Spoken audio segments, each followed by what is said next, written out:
In this video, we will explore Saudi Arabia's remarkable agricultural transformation in one of the world's most arid regions.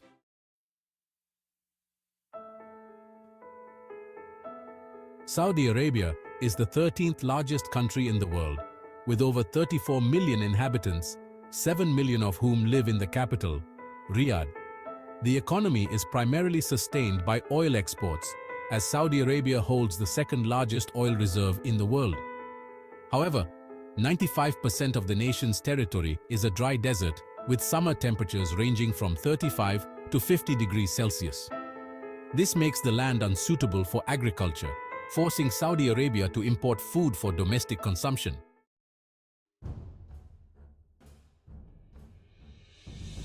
But thanks to advancements in agricultural operations in the Wadi As-Sirhan Basin, this reality is changing. What are the details of this initiative that made it possible to produce eggs, fish, poultry, fruits, vegetables, and flowers in a region without a permanent river or lake? This is Construction Time. I'm Luciano Guimaraes, and in this video, you'll understand Saudi Arabia's agricultural solution.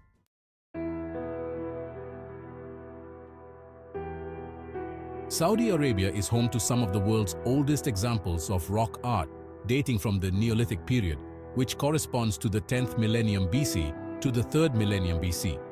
These artworks are peculiar, depicting humans, animals, plants, and various other figures. They indicate that lakes once existed in the region, providing fresh water to the population.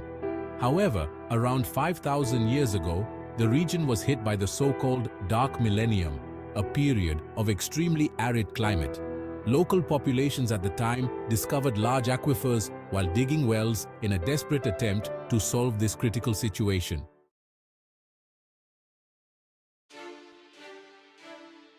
How was the project built and how does it work?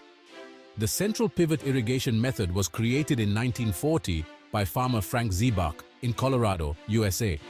In 1954, he licensed his patent to Valley Manufacturing.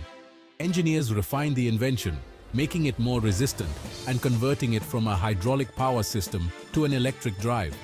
Since then, the method has gained popularity and is widely used worldwide. In central pivot irrigation, the process is done by overhead sprinklers requiring several segments of galvanized steel or aluminum pipes with sprinklers positioned along their length, joined and supported by trusses and mounted on wheeled towers. The suspended structure moves in a circular pattern, supplied with water from the pivot point at the center of the circle, spraying water over the crops. Each central pivot covers approximately 50 hectares of land. The pivots are powered by a motor mounted on each tower, with a control panel where the farmer can manage the system, initiating rotation, pausing, or changing direction.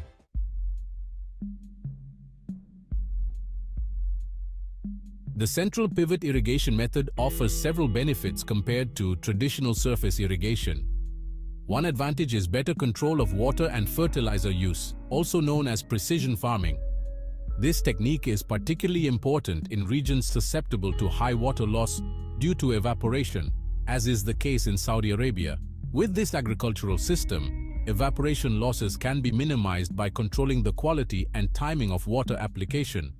While Brazil uses various irrigation methods, especially in warmer and drier regions, its largest central pivot irrigation project is in Pedro Afonso, Tocantins, covering a sugarcane crop with 26 towers and a 1,300-meter radius. The Saudi project is about 6,000 times larger. Despite the positives, central pivot irrigation has a high initial installation cost. The mechanical arm and support infrastructure can be expensive, making the investment substantial for large projects. However, in the long run, the investment can be profitable as labor costs are reduced compared to conventional irrigation projects.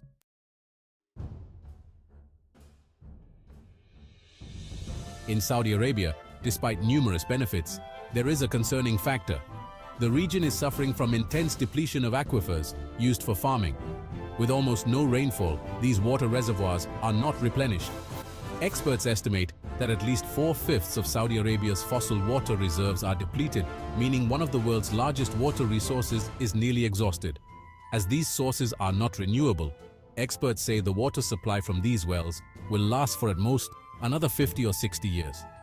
After that, What will happen to the project and Saudi Arabia is the big question. With the imminent depletion of underground water, the future of the Wadi As-Sirhan Basin irrigation project remains uncertain. Saudi Arabia is adopting new strategic measures to continue producing food for domestic consumption. One measure was banning wheat cultivation due to its high water requirement.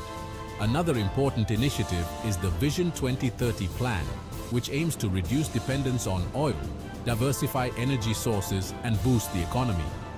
Additionally, the government has begun encouraging techniques to monitor agricultural crops.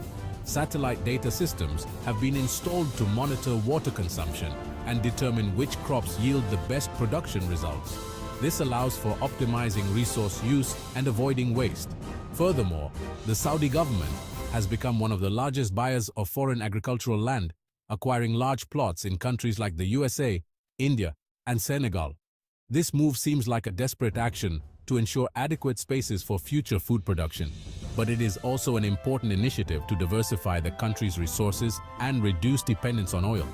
Encouraging tourism is another measure to diversify resources. Historically known for its rigid laws and little interaction with other nations, Saudi Arabia has been issuing tourist visas to foreigners from various countries since 2019, demonstrating a clear move towards greater openness.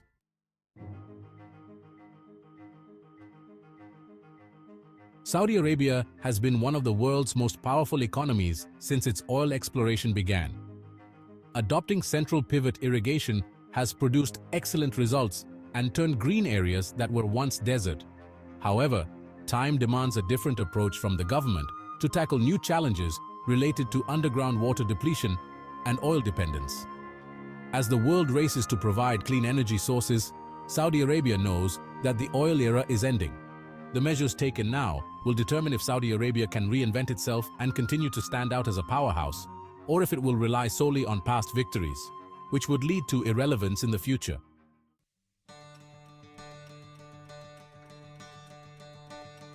Thank you for watching this video. Leave your thoughts on this topic in the comments. Did you know about Saudi Arabia's major project? What measures should the Saudis take given this issue? Also, like the video if you enjoyed it and subscribe to Construction Time if you're new here. If you're staying on YouTube, watch another of our videos appearing on your screen. A big hug and see you in the next video.